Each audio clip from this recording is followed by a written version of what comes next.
All right, pack your bags, adventurers. This is Richard Terrell, otherwise known as Kirby Kid, and you are watching a Patchy journey, but a quest nonetheless. A panel at EGX Digital 2020, brought to you by Design Oriented. Hello and welcome to our panel for EGX 2020.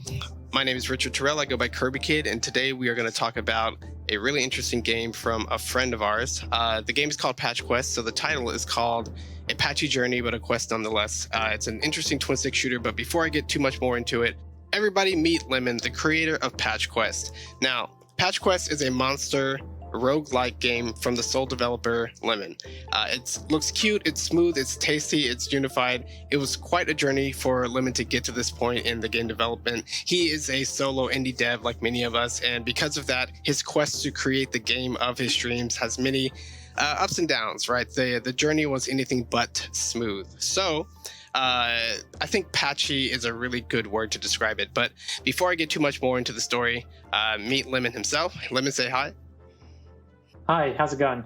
So, this panel will highlight Lemon's unique game and some of the unfortunate bumps, hurdles, and struggles that he had along his development journey. So, first up, what is Patch Quest? Patch Quest, as I said, is a monster-riding, jungle-crawling, twin-stick shooter action roguelike. You can see a cool screenshot there. But what's kind of interesting to know is that Patch Quest didn't always start off to be a twin-stick shooter. It was actually not even an action game, right? It started off as this turn-based, mouse-controlled tactics roguelike with absolutely zero monster riding.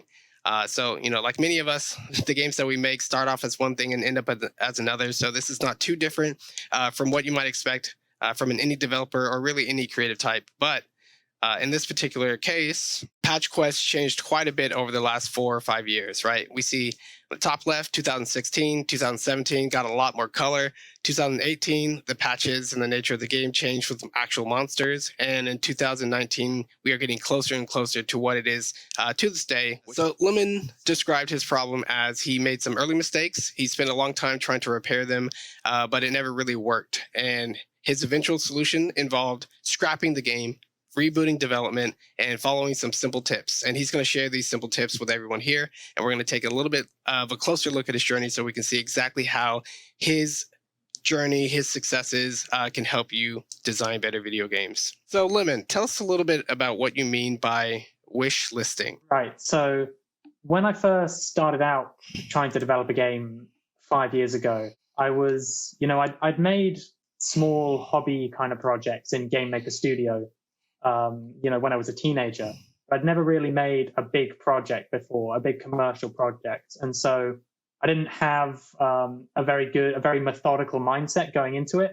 I just sort of thought, I wish that there was a game that had all these things in it. I wish like you were out in nature and there was like different kinds of terrain that could give you different status ailments. So you'd have to like carefully avoid the terrain. And there could be monsters in there, and it could be a turn-based tactics game, so we had time to like plan out your motions.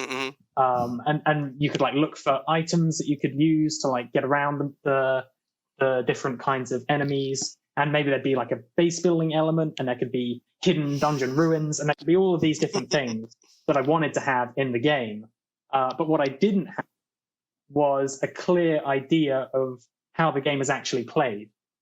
And so I started off just trying to throw in as many of these different ideas as I could, and thinking that, well, if I just throw in enough cool things, I'll end up with something cool in the end. And that was obviously a big mistake because it didn't work out like. Yeah, I think a lot of indies start off like that. I remember some of my first projects, I wanted to shove in every single thing that I thought was neat into like a top-down shoot 'em up. And like none of the ideas fit together, but just because I could program it, and it's like you get this really interesting power high when you're first learning to program. Like anything you can think, you can create that. Eventually it just ends up in the game, and the whole thing is, fun for you.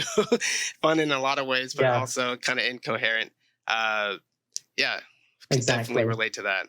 So the next point is that video games are incredibly complex. I think most are easy to get into, most are pretty challenging to play, but I think all of that silently makes the complex things that happen behind the scenes really hard for us to really hard for us to understand from players when we're transforming into developers. So a lot of us indies, a lot of us when we are self-taught and getting into the industry, making our own games, we have this sort of learning hurdle that we have to initially get over. And I think Lemon describes it largely as wish listing is not game design, right? Creating a product, making the creative choices. At the end of the day, making the thing actually work is not the same as having the idea, being inspired, or saying, wouldn't it be cool if? So anything to expand on that, Lemon? Sure. I mean, some of the things that were in that wish list are actually in the game now, 5 years later, in some form. But the thing is, what I really learned was that these features can be part of a game, but they are not the foundation for a game. You need to have a core of your game which provides the sort of basic moment-to-moment gameplay, and then you can work in all of these different features if they fit in around that core. You can work them in at a later stage, but it has to be done in that order. You can't just start with this big list of features where, you know, as you said, it's like, wouldn't it be cool if you could do this and that? Yeah, definitely. So even after going to school for computer science and game development, graduates are not equipped a lot of the times with the skills and experience needed to make a quality, commercially successful video game by themselves from start to finish. There's a lot of different disciplines in there and a lot of things that most of us really don't care about at all, like marketing and running a business, right? We're creative types and we love doing the fun stuff or even the hard stuff, the programming, but there's a whole other category of hard things that nobody wants to deal with. That just in general makes being an indie dev, being a solo indie dev incredibly hard. So it's often times that we find bumps like this along the road where there's at least one discipline or area in which we have pushed to the side, and happens all the time. So in Lemon's case, you are incredibly talented. Just looking at Patch Quest, it's got like super smooth UI, smooth graphics, colorful charm, smooth controls, and all of that. But I think, as you said before, the actual core of it, the very center interactive reason why people are picking up the controller and playing your game, that was less of a focus when you initially started development. And that is what kind of started the bumpiness, the patchiness of this long journey. Right, exactly. And that kind of led to the second big mistake which I made, which was trying to flesh out the game before I had even created this foundation for it.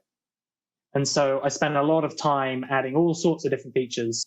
Like there was this, you know, base building system where you could have these like buildings, like a windmill or a mine, and they would like produce things with the stuff that you brought back from your quests. There was also like a class system at some point. So you could be like a hiker, or you could be like a resource gatherer, or like a researcher. And at some point, I also had all of these characters in the game, which had dialogue and they give you quests. I remember those guys. And they had, and they had specific locations on the map where they'd be, and they'd want you to bring them specific things. And all of that stuff ended up getting cut from the game in the most recent versions. And so there was this problem of, you know, I was adding things that fundamentally didn't fix the real problem with the game, which was that it was missing this core. And it was taking me a lot of time to add these things. And, you know, it made prototyping slower because I was trying to really polish it and get the graphics good while I was adding all these things. And in the end, it just meant that I had these really high sunk costs, which made it difficult for me to really wrap my head around trying totally new ideas. Definitely. I remember some of the early versions. I remember a version with the NPC that was kind of interesting. I remember all these cool features. And yeah, each of these ideas by themselves really sound cool. Like NPCs doing stuff, going around the world, being in nature, all of that really cool. So definitely none of these are bad ideas. It's just how it all comes together. Game design, that's part of what makes game design super complicated. You could have a whole bunch of individually great ideas and then none of them may play well together.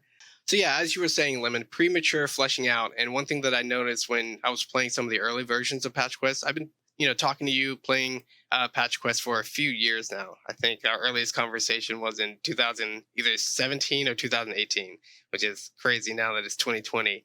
But yeah, I remember everything being so polished. I'm like, this game is done. Like, look at how smooth this is. Like, what more do you have to do? But it's actually a pretty good practice, a pretty neat practice to, in some ways, polish as you go along, so that every time you present something, it's the idea as clear and as like effective as you can make it. And then you see how people react to it. Instead of like, look, this prototype's broken, but can you kind of see what I was going for? Like, not really. So I definitely respect this kind of approach. And in some ways, it's a double-edged sword. like you're explaining. Premature fleshing out, time wasted on cut features, made prototyping much slower, and huge sunk costs. You're right. Uh, Yeah, and even in the later versions of the games, the ones that are turning out a lot better, I'm still doing this sort of polish as I go thing. But the difference is that because I had a more solid prototype to begin with, the fleshing out was being built on something, and it wasn't just fleshing out all of these disparate elements that were going to end up being cut or completely changed later. Yeah, I think that's a really good point. I think, like you said, a feature and you can work on it and it can be great individually. It may not be the best for a game, but when you're making it, you're applying all your hard work. You're doing everything the best you can. You're programming it. You're scoping it as appropriately. The feature just may ultimately be cut. So it's not a matter of are you a good designer or a bad designer. For so many of our cases, it's a matter of are you doing everything you can to save yourself time, right? If we had infinite time, infinite money, whatever, none of this would be a problem. We could do whatever we wanted all day, and eventually we'll find exactly what we're looking for. But yeah, it's another friend of ours, Fernando Z, mentioned the same exact thing. If he had infinite time and he had infinite money, it wouldn't be a problem. And he had fun. Did you have fun working on your game all those early years? And oh yeah, definitely. Yeah, see, that's part of the hard part too. If you weren't having fun, maybe there would have been like a switch in your brain that says, I need to do this as little as possible. But because we're often having fun, seeing our dreams come to life, we got this weird double-edged sword thing going on. So because I was, building my game on a sort of disparate wish list and fleshing it out too early, I ended up in a situation where I had this sort of somewhat fleshed out game, but it just wasn't working. It wasn't fun to play. There was something seriously wrong, although it wasn't at that time really clear to me what the problem was. And so I started redesigning pretty much all of the systems in the game, got redesigned several times over. And this is most obvious perhaps in the health system, where, it started off.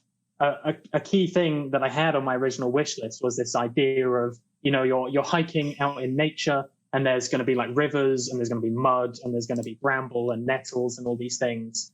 And as you go through them, you'll pick up different status elements. So you've got to like weigh decisions. Do I go through the mud? Can I wash the mud off afterwards? Can I do all of these things? And so I started working that into the very first system for the game, where you can see in this picture, you had these different ailments and they would fill up. And once they fill up 3 points, they would like intensify. So you'd have here at the top, I have like muddy and 1 extra point, and then there was sore is full, and then sneezing is not yet active. And then you also had health at the top, 4 points of health. It was a lot to take in, and it was very complicated. And I really struggled just playing it, being like, oh, if I take away 2 points from that muddy, am I still muddy? Yes, I am, but I'm a different level of. It was far too much. And so in the next revision, I thought, and I sort of had half of my instincts right on this. I thought it's got to be simpler. So I thought each ailment just has 3 points. They can have a little icon, to make it look cool. And once the 3 points fill up, it activates, the icon goes full color, and it applies a passive debuff. And then if you've got any more points, it could apply some extra sort of triggered debuff each time you picked up an extra point, just, a little extra thing, so that you don't wade through, a huge river once you're already wet or something like that. But even this was still kind of complicated, and there was this separation between the health and the statuses. And so I thought, what if I could combine them? What if I could have your health be sort of directly connected to the statuses? So then I had this idea of you'd have this jar, and the jar represented your health and your statuses, and the damage that you took would like fall in from the top. And then when you took extra damage, that like color would like expand. And then you could find a healing item. Say you found a towel, it could get rid of your soaked segment of your health jar. And there were different kinds of cures for different ailments. And if it filled up all the way, then you would be overwhelmed and you would die. And then, I went and polished up the graphics on that, kind of simplified it a little bit, which you can see on the right. And so I was like kind of happy with that system at the end. That was definitely the simplest and most straightforward system of the revisions. And it was by itself kind of an interesting and cool system, but it still wasn't fitting into the game, or it wasn't really bringing the kind of depth of gameplay that I wanted. And this wasn't the only system I was designing. The quest system was something that I really struggled with because, I started off with just this simple, like, I'll worry about quests later. I'll just have something simple. You'll just collect the items and you'll bring them back and you'll unlock things. But it wasn't fun. And so eventually I had to think like, well, what's a better way to do quests? And I tried all sorts of things. Like you could unlock these buildings, and the buildings, you'd like place them in your base and they'd make things for you. But that added a whole bunch of extra complexities that, was just too much to think about. I had this idea of like scanning the items. You'd like collect things because obviously the terrain in this game is sort of patchwork where it's based on these like tiles. The reason for that was because it's a roguelike. I was thinking it would be a really neat way to have the terrain be randomized, is to have all these different tiles, and then they could be shuffled away and you get new tiles and new challenges. So I thought maybe you could capture some of them, bring them back, scan what's on them, find specific things for specific people. And I tried a whole bunch of things, and I tried like changing the shape of the island. Like maybe if you're finding things for people, the island, instead of having a base, it has like a bunch of different landmarks that are spread all over the place. And all of these different attempts took a lot of time, took months to like really test out and, get polished up. And so I was spending a lot of time redesigning these systems and then cutting them and then redesigning it, cutting it. And it felt like I was really going nowhere, which was quite frustrating, doing this, for a few years and not really feeling like it was coming together.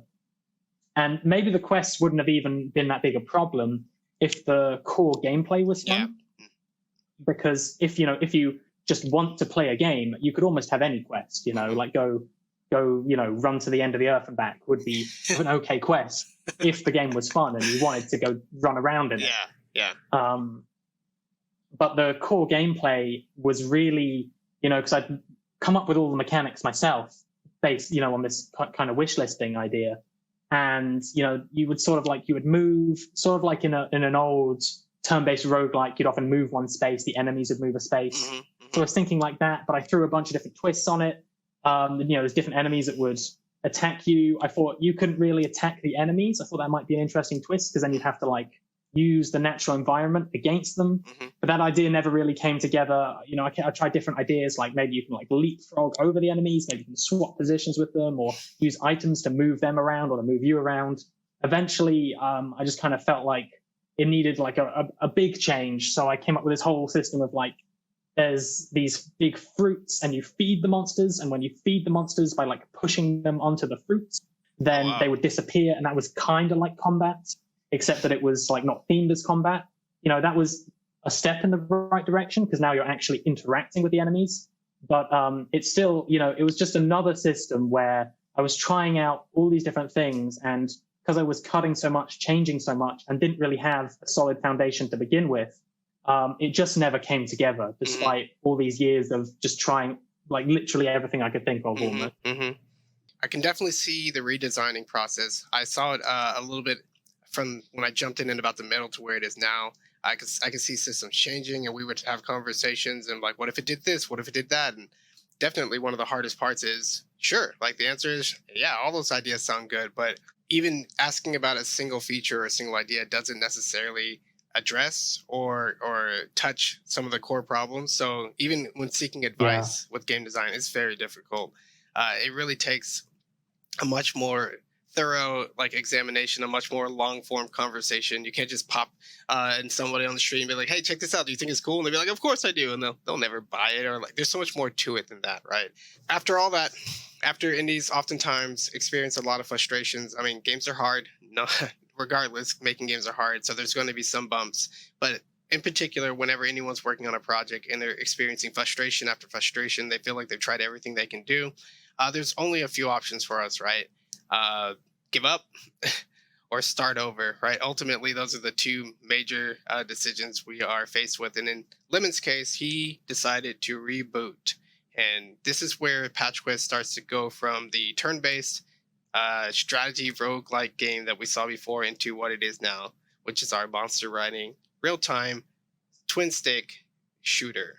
So one of the benefits of starting over was that, when I first started this project years and years ago, I was missing so many skills.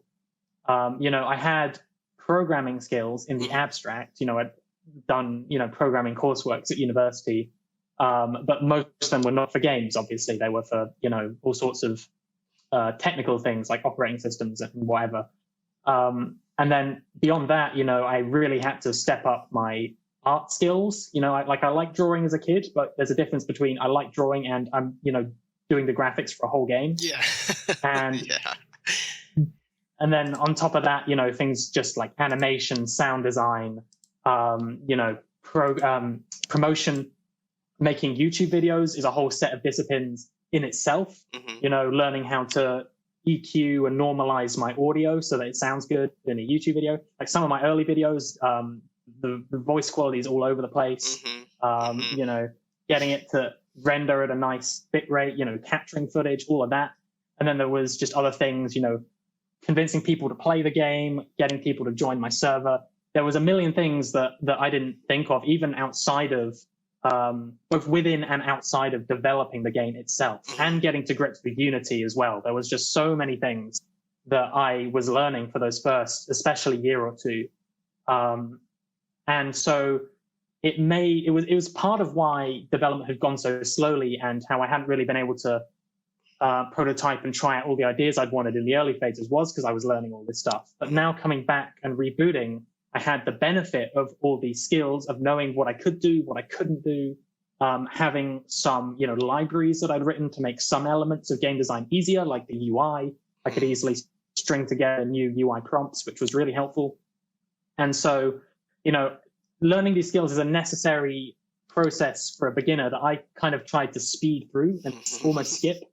And eventually had to restart the project, but it's not like I'd restarted completely from scratch because I'd learned so much. Yeah, that's a really good point. I think a lot of people dread restarting, right? A lot of people dread coming to the end of the road and seeing that there's nothing left, nothing more in that direction. But that's part of life, and it happens on a small scale, even though we don't realize it. Like, oh, I tried an idea. Oh, it's nothing, not going to work. Move on, next one. And on a small scale, no big deal.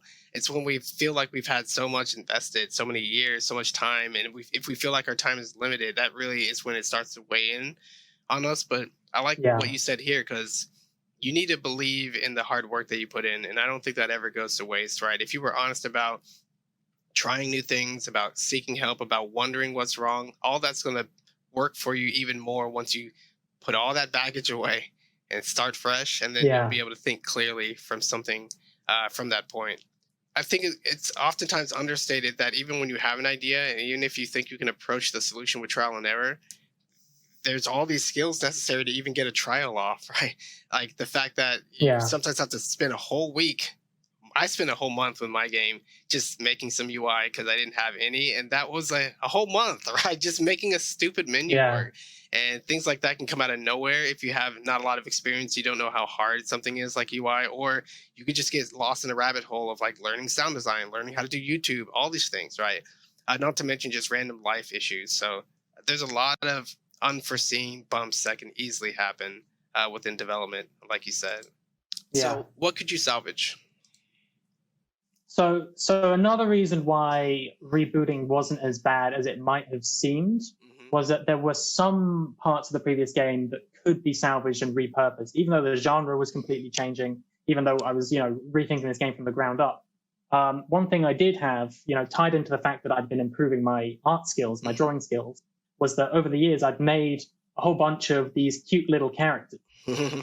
And they all had, a fair bit of personality. I was trying to really base them kind of off Pokemon, where, you look at a Pokemon, it has like a unique name, and that name sort of just fits with the monster. You can see what kind of animal inspired it. It has a lot of personality in that way. And I had a bunch of these. I had like a dozen of these. And so I was thinking, well, can I reuse these assets in some way that's more central to the game, so that I can save some time? I don't have to completely start from scratch. Yeah, I really like these guys, honestly. Your art style, I mean, instantly you look at it like, cool. Like, what is that? What's going on over there? This tree looks cool. Is that a plant? Is this a shrub? Is that a fruit? It just looks really nice. When you play the game too, it's something that I love about Pokemon. You play the game and you're like, oh, that's kind of cool. I don't know. When you play, you're like, oh, I get it. Like shampoo. Yeah. Like it's actually doing the thing that's kind of like what it said. I love that. So yeah, I was definitely glad that a lot of the charm here and a lot of the hard work carried forward. And that's also a cool thing about game design, right? It's in so many pieces that certainly some of those pieces can be used for something else, whether it's your own project or whether it's something else in the game entirely. And that's exactly what you did. So down to our core lessons, we have number one from Lemon himself: start with a simple hook. Patch Quest is now a twin-stick action roguelite that's very familiar to people, where you can mount and ride all the enemies that you find, which is a really cool, simple twist. It's really Pokemon meets twin-stick shooter, right? Or Pokemon, you're like, instead of defeating all these monsters, how about we friend them and collect them and then never stop since 1999 buying Pokemon products like me. Yeah. Right. This idea of a hook, it's something that I got from a game design talk by Rami Ismail a few years ago. And he was just talking about, tips for pitching your game. And this one really stuck out to me, where the hook is it's a one sentence explanation of your game that starts with, it's a such and such kind of game, so that people immediately understand, okay, I can imagine that kind of game. But there's a twist. And so people are like, oh, okay, so it's like that game, but you do this thing. That's interesting. I haven't played that before. So that was kind of what I really tried to drill down on. And leaning on, I had those monsters that I could salvage. I thought, well, okay, let's copy, some other popular games in the genre, lean on them, like Enter the Gungeon, The Binding of Isaac, make it a twin-stick shooter, basically. But then make the twist be that all of these monsters here, they're enemies, but they're also your mounts. And so they're your power-ups as well. And they all have different animal-inspired skills that you can use. Yep. And I thought that was a really just simple twist that I could easily explain to people. It's easy to imagine how that might play, how that might be fun. And it reused the best assets that I'd created in the previous version. Oh, yeah. Number two from Lemon in tips on designing and developing better games is to lean on genre conventions. Don't reinvent the wheel. Use a tried and tested formula.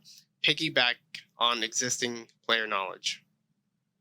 Right. So like I was saying in the previous section, I was trying to look at other popular games and then try and just take their fundamental essence, copy that into their game, like their genre essence, and put that in my game. Because the first time around, there wasn't really a clear genre for the game. It was like a turn-based roguelike, but it had all these other weird things as well. There was no other game where I can be like, well, it's like this game. So it was this was perhaps the most useful lesson, was to say, well, look, just copy the foundations of another popular game or of a couple of other popular games. And then once you have the foundations, it's a tried and tested formula, it'll work. And then you can work on those things that really make the game unique. And another big benefit of this is that this is something that Mark Rosewater talks a lot about, and he's a Magic the Gathering designer. He says, there's all these cards in the game, they have all these complicated mechanics. So you want to lean on things the players already understand, right? So if you're making a dragon, people know it spits fire. So you can have mechanics on the card that are related to spitting fire. Or if it's a zombie, people know that it resurrects. So you can have a mechanic like that. And so, basically, I didn't have to have as much tutorial because I was leaning on the fact that people know, well, in a roguelike, there's going to be enemies, they're going to come in, you dodge, you shoot, you defeat a room, and then you can move into the next room. You collect power-ups. When you go back to start, everything resets, or most things reset. These are all things that I could expect that the player knew. And so then my tutorial could focus on the unique element, which is how do you ride a monster? How do you use its skills? How do you level it up? And why that's fun. Yeah, definitely. Another way to put that, some of the lessons that Nintendo often pushes is form fits function, right? You have a game, it's an unknown world, it's a new experience. You're just dropping a player in and you're expecting them to have fun, right? All of a sudden, then you need to make sure that they can understand what's going on around them. And if they see a thing that looks like a sharp needle or whatever, they expect that to do damage to something, to somebody, right? You got to pick the forms in your game that really help people see and understand. And, our real world is consistent like that in a lot of ways, and the ways that matter, so we can actually make sense of things too. So that is a really good way to just communicate in general, right? Finding the points of commonality and going from there. Game design is a huge chunk of it is a matter of communication. How does my game work? What can the player do? What gets them excited when they realize they can do something that hasn't been done yet? Ruthlessly De-Scope. Cut out everything that isn't core. When you do this, it reduces the skills and times needed to make the thing, and then it keeps your design simple and focused. And this is basically the opposite of wish listing. This is taking your list and stripping it down to one thing or two things. And that's a discipline, obviously, because you want your game to have all these cool things, and ultimately it will have a lot of cool things. But scope creep is such a huge problem in game development that you really need to have the sort of default mindset of, can I cut it? Can I get rid of it? And obviously this depends on your game having a core, because part of the problem before was I didn't know what to de-scope because the game didn't have a core. There was nothing that was central or more central than any of the other mechanics. And so it was really difficult to do this. So the game just kept growing in complexity. And so having this simple core of the shooting and the dodging and the riding monsters, it really helped me see, what half a dozen features actually connect to that and what 50 features really don't. And, obviously save time that way and make a better game that way, because the things that are in the game make sense and connect. Yes, definitely. I like what you said there, where you can't even prioritize things unless you have a priority yourself, right? If every single idea and aspect of your game is like, I love this and I want it in and everything must be here, then you've got no decision making, right? It's just you and your long list of things that you'll probably never get to the bottom of. But when you say this is fun, this is most important, and hopefully this is also why players like this game, you got a really good shot of picking the right things to make those things actually the focus, which is great advice. Exactly. The fourth and final tip for this panel is show everybody constantly. Rapid, regular feedback, very important for learning, very important for growth, very important for getting outside of your own perspective. Like, a lot of that has to do with learning in general. You can often have a limited experience, a limited perspective, or just like your own idea too much, not really see how it's hitting other people. So just getting feedback is a really good way to stay grounded. If you're making a game for yourself and you really don't care about anybody else, then you don't really need this. But if you're trying to be successful, as in monetarily, or even to share the game with other people, then you are by default in the context of, we're in this together, right? Like, I'm making a thing to share with you, you're playing a thing to respond to me. Therefore, it makes perfect sense that accountability leads to motivation. You're doing it for them and they're doing it for you, right? And then find a community of serious designers, right? When you first showed up, design oriented years ago, right? Classic, like, hey, this is my game. I think one of our members went to your Discord and saw that you had like an open alpha, should have been alpha. Yeah. And I was like, oh, cool, played it. And then I threw it up on stream, talked about it there.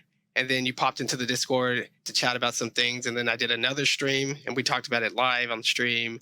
And then from there, many chats, many discussions, just looking as closely at the game as possible over a long period of time.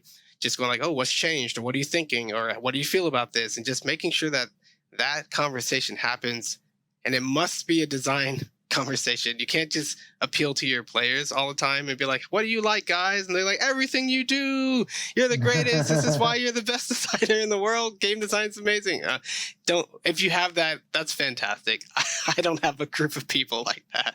However, you need to get with people who are looking at your game and understand a lot of the same struggles that we talked about in this talk. Why games are hard to make, why every idea can't go in, why you have to cut out features, and what it's just like knowing that the final stretch of making a game is so much harder than you realize. The last 10% is actually another 90%, as they say.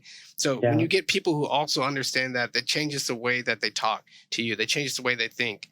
And even though you're like, hey, I could easily throw in this feature, they say, stop. You don't have enough time. This game's good already. Push what you have, polish what you have, that kind of stuff. It's really good to find that kind of community. It's been great talking to Lemon over the years. And the conversation is always a long one, right? Don't expect game design to be short. Anything from your perspective? Working with your community, working with your YouTubers, working with everything like that? There's really two kinds of feedback, and you need to have both. The first being, player feedback. That's important because it lets you know whether you're connecting with people, right? If someone plays the game and they tell you, oh, I loved it, then then that's great. If they play the game and they're like, oh, it was cool, then that probably means that they actually didn't enjoy it. And so you have to be showing it to people who aren't really into game design or game development to try and gauge whether it's really connecting with them. But the feedback that they give is sort of, by definition, going to be quite shallow. It's going to be like, oh, well, I like this, I didn't like that. But they're not going to be able to really drill down to the fundamental reasons why they liked or didn't like something, or what you should change. And so that's why you need the other kind of feedback. You need to talk to people who know a lot more about game design than you do, so that you can get much more, thought out and experienced input on your decisions, and hopefully do this very, very early in your in your design. Do it in the prototyping stage. Get that feedback that early, and then it'll stop you from making the kind of mistakes that I made, where you go off on this tangent without having a foundation set in place. Yeah, that's a well put. Another way I like to think about it is sometimes people, I get it. Like creative types, I do a lot of different creative fields, and like music and creative writing and visual arts and game design and stuff. And no matter what, when it's time to get feedback for your work, it hurts, right? Like you have such high hopes, and even when they're super nice about it, there's just nothing that feels particularly great about the fact that you still have so much more to learn. However, with that said, in the right community, in the right hands, getting that feedback is absolutely essential. A lot of people, when they are looking for feedback, another fear that they have is, oh, they're going to make my game for me. They're going to tell me the things about my game that I love, and they're going to say, take it out. And that may happen, but truly, you are still in control of your own game. You're making thousands of decisions for all your features, tiny little ones and big ones, and there's really no way for it to stop being your game.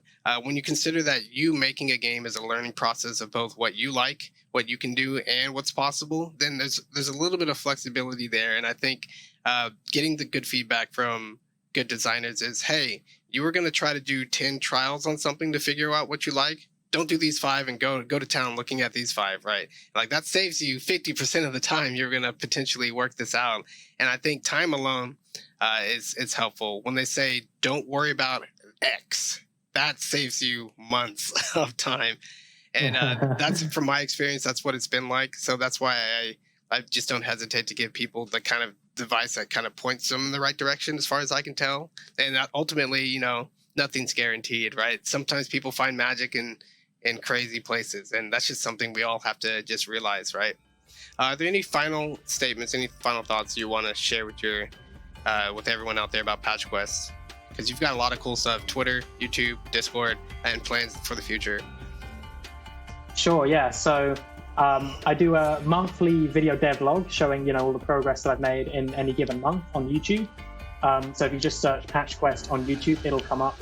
And I'm also making / should have uploaded by now a video that just shows, the last 5 years, kind of what I've been talking about in this talk. The last 5 years, the sort of process that I've taken through development, seeing the game in all of its stages. So if you want to see sort of an expanded version of this talk, you can check out that video there as well. And you can play the game. There is a public beta that is still online on the Discord server. So you can get that again through Google. And the game is available for wishlisting on Steam. And I'm planning to release it in this winter on Steam in an early access form, but quite a polished early access form. So definitely worth checking out, in my opinion.